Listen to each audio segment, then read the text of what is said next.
Last moment, it had seemed to be doomed. But at the 11th hour, all was settled, and 117 starters from 7 points in Europe converged on Saint-Étienne for the start of the 53rd Monte-Carlo Rally.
By the end of the second day, here at Saint-Pierre-de-Chartreuse, Walter Rural's tenaciously held early lead in the Audi Quattro Sport has been systematically whittled away, and the new pacesetter is once again the four-wheel drive Peugeot 205 Turbo of REC Rally winners Ari Vatanen and Irishman Terry Harriman.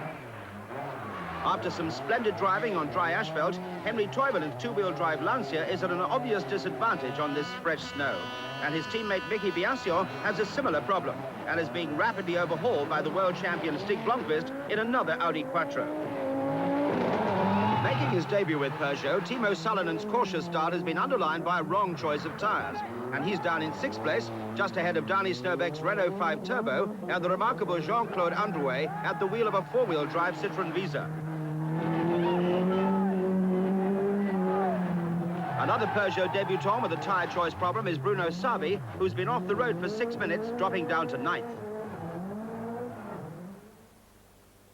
After an overnight halt in Grenoble on Monday, the rally is set to turn south for the long trek through the Alps and down to Monte-Carlo. Vatanen's Peugeot looks secure in a 2-minute lead and shows every sign of extending the advantage over Walter Rural, who, despite a suspension change, is unable to match the speed of the French car. Having overhauled Blomqvist the previous night, Salonen is now third, but the Audi driver had been in trouble on the previous day with a turbocharger failure, and there is now only 16 seconds between them. Toivonen's 5th place Lancia is spectacularly fast when the roads are dry, but Savi's Peugeot is now only 1 place behind. As dawn breaks on Wednesday morning at Sisteron, a dramatic turn of events has brought the rally to life. As a result of a co-driving error, Vatanen's Peugeot has been penalised 8 minutes, and a seemingly impregnable lead has been handed to Walter Rural, who, suddenly finding himself 4 minutes ahead of the Peugeot, is now trying desperately hard to consolidate his position. Determined Rural's masterful handling of the Audi makes a spectacular sight, but coolly composed Vatanen is equally determined to regain his lead and is about to embark on one of the most remarkable fightbacks in the history of modern rallying. The diminutive Peugeot is now in hot pursuit. By comparison, his Peugeot teammate Salonen, in a secure 3rd place, looks positively sedate. Eschewing the widely practiced rally technique of negotiating a hairpin, he even has time to indulge in the more traditional 3-point turn.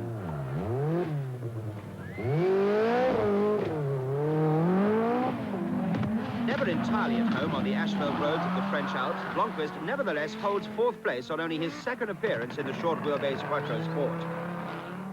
And there's obviously nothing wrong with his car control. Having lost a lot of time on snow and ice at the summits of the cols, Toivonen in the Lancia is doing his best to make up for it on the dry sections at lower altitudes.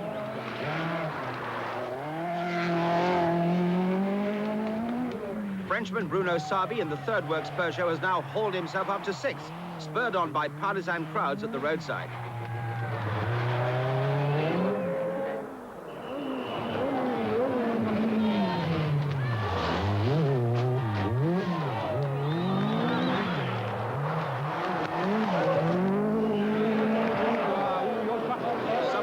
practicing his three-point turns is Mickey Biassion in the second Lancia.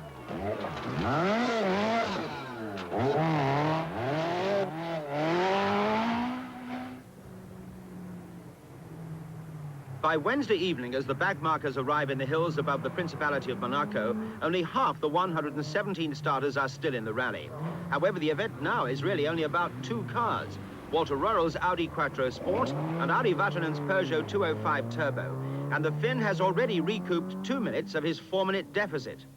Now, after the misfortune in Gap, when you suddenly found yourself behind, did you drive at 100% or more to catch up, or? Well, there is not such a thing as an absolute limit, which is a solid one. I mean, the limit is flexible. You can stretch it if it needs to be stretched, and it's more psychological thing, really. And in any case, I didn't think about the Gap incident. I didn't think about what will happen at the end of the rally. I just concentrated on my driving, and that's what I'm going to do today as well. I just try to do my best, and that's all I can do. Yesterday, it's quite easy that Ari is passing me, and I don't think it's something special. I tried to go as fast as possible, but I'm sure these 2 minutes are not enough. Are you resigned to the fact this new Peugeot, then, is just too fast for the Audi? No, I only know that Ari is too fast for me. The complete professional and diplomatic to a fault. Walter Rural nevertheless realizes that a defense of his rapidly diminishing lead is an almost hopeless task, and the Peugeot closes in remorselessly as the cars charge into the hills above Menton.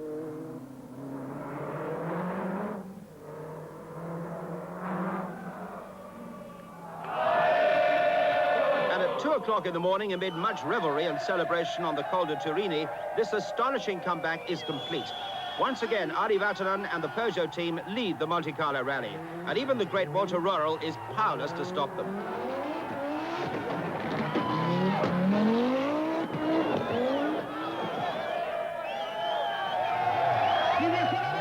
Saladin's Peugeot goes through in 3rd place. And Rural's Audi teammate Blomqvist is 4th. Bruno Sabi brings his Peugeot home 5th, and Toivonen spirited efforts bring a 6th place finish for Lancia, a factor which has not gone unnoticed by a large Italian contingent who have reserved a special welcome for their other young hero, Mickey Biassion, who's being held up by another Italian car, an Alfa Romeo driven by Bertrand Ballas.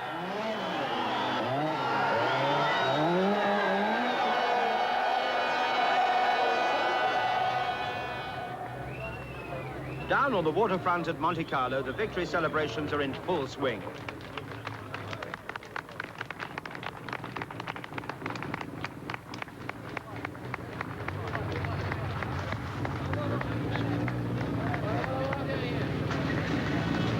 A final stage electrical failure on Rural's splendidly driven Audi has boosted Vatanen's victory margin to no less than 5 minutes and 17 seconds, and this despite an 8-minute penalty.